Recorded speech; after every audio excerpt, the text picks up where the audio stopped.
Good morning, my loyal Zicarios. The footage you've seen today are some gameplay highlights from yesterday's stream. It began with me farming Harbour Bridge for the elusive Verici as the leader of research, which gives 3 white sockets if you didn't know. 3 white sockets has a chance to give 3 white sockets. You can get 1, 2 or 3. It's obviously more weighted towards 1 and 2. I don't know the odds exactly, but let's just say I didn't get it first time. I set off farming this damn bridge like 6 PM. It was like 3 AM and I still didn't hit it. I had like 5 attempts, all failures. So the idea is you do the blocking or whatever you want to do, kind of explained it in the last video, and once you get Verici up there, boom, rank 3, you can then make the research safe house, you run the research safe house, and you get the 2 little windows, you put your item in like this, and you can get 1 to 3. So I didn't record all of my attempts, because I didn't actually think this would be interesting, but then I started to record. So this is like probably attempt, I don't know what attempt this is, but that's basically what happens. You get a white socket, then you can chrome it, then you can put it in again, because you need to chrome it, because you can't put something with a white socket in. And I stuck with 2. During the day, obviously, we got some other things going along. We got some gloves, trials, and all this. Those gloves are actually pretty damn good. And then I rolled them, because you panic in an 8-second window. I was like, they're pretty good. I don't know, are they pretty good? Annul, Exalt, I don't know. Oh, look, the energy shield went. Oh, okay. So we ran some more safe houses, killing Verici as leader a few more times, trying to get this elusive meme item created. So I've got a Xeris mirror with sells for more to vendors. It's shaped, it's 30 quality, and eventually after I think 8 goes, we hit the elusive 3 whites. So now my item is fully complete. It's basically perfect for me. Super happy that I grinded and got it. That left me with 1 more free. This is obviously now stream clip, so it's a little bit lower quality than shadow play, so bear with me. But you know, I put my chess piece in, and you know, it has 4 reds, 2 blues, and I white socketed it, and the whites hit the 2 blues.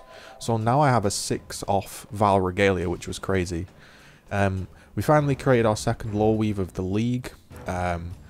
We picked up some fuses, we rubbed them over somebody's head, and we had a little bit of luck on the old lore weave. But yeah, the gameplay quality isn't quite as crisp as shadow play. This is 720p stretched up to 1080p, but I thought I'd treat you to some shadow play quality gameplay. You know, that's what I do. The day was going well. 3 white sockets, 6 off Val Regalia, 6 link. Then we finally got our 2nd lich of the league, and he gave us some 2 socket tomb fists, 7 exalts, 7.5 exalts I believe they're worth at the time of recording. I'll probably end up using them in a build rather than selling them. The next piece of footage was I began to spend most of my currency buying gilded sulfite scarabs and trying to just get my mine down as deep as I could go. That was the plan. I don't really care about my currency in the league. I've pretty much done all the challenges now.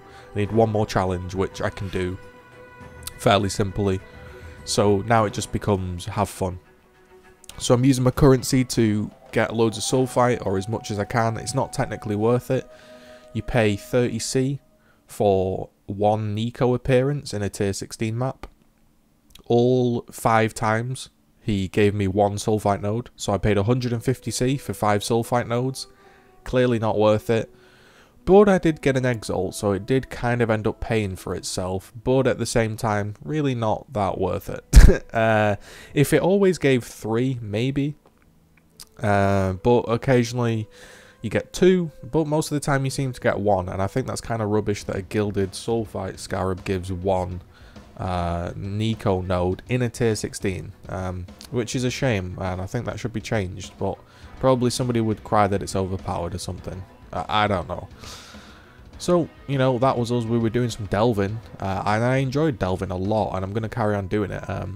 I didn't really delve in Delve League at all, so I'm kind of catching up on all of the stuff that I missed. Breaking the walls, getting some fossils will be nice, and hopefully I'll be able to do some crafts and stuff like that. And then finally we ended the day with an Uber Elder. It spawned on my Atlas, so we managed to get it down. And this is a deathless Uber Elder. It's like my second time doing this deathless with this character, and I feel like I've finally figured out how you play it in the Uber Elder fight. So the first one that I did deathless, it was like a 7-8 minute run. The room was completely covered by degen. I felt like I had absolutely no damage, but now you can see my damage. I haven't changed anything. The gear is exactly the same, but what I'm doing is I'm just getting right on top of the boss this time. And I think that's giving me more point blank. I'm not sure if I was really getting the full effectiveness of point blank last time, and the tankiness. So you make the fight a lot easier if you just commit to the DPS and believe in your, I guess, tankiness, because you're clearing the zones, you're phasing him over a lot faster, and yeah, just believing in the tankiness makes the fight so much easier. Because I was trying to avoid everything, but whereas you don't actually need to avoid everything. What you just basically need to avoid is pretty much the beam, and maybe like 2 shaper balls. Apart from that, you can just absolutely fully commit, as well, you know, as long as if you're playing it smart, you know. But yeah, you get like fully point blank like this right on him, and you just do a lot more damage. Now remember, this tree is spec'd into triple curse. It's spec'd into a hell of a lot of life shield. It's not spec'd into any real lightning damage, any attack speed, any, yeah, nothing really. So, and the curses are nice on Uber Elder, but they're not that effective, right? Because bosses have curse effectiveness, and it's not like he's fully temp changed. So realistically, like you can see there, the Uber Elder isn't even cursed because I'm not in ranged. So if I was to farm out Uber Elder, definitely could do this a lot quicker if I was to get rid of the curses and just spec into a shit ton of damage on the tree. But I don't really want to do like 10 regret orbs every time I kill Uber Elder.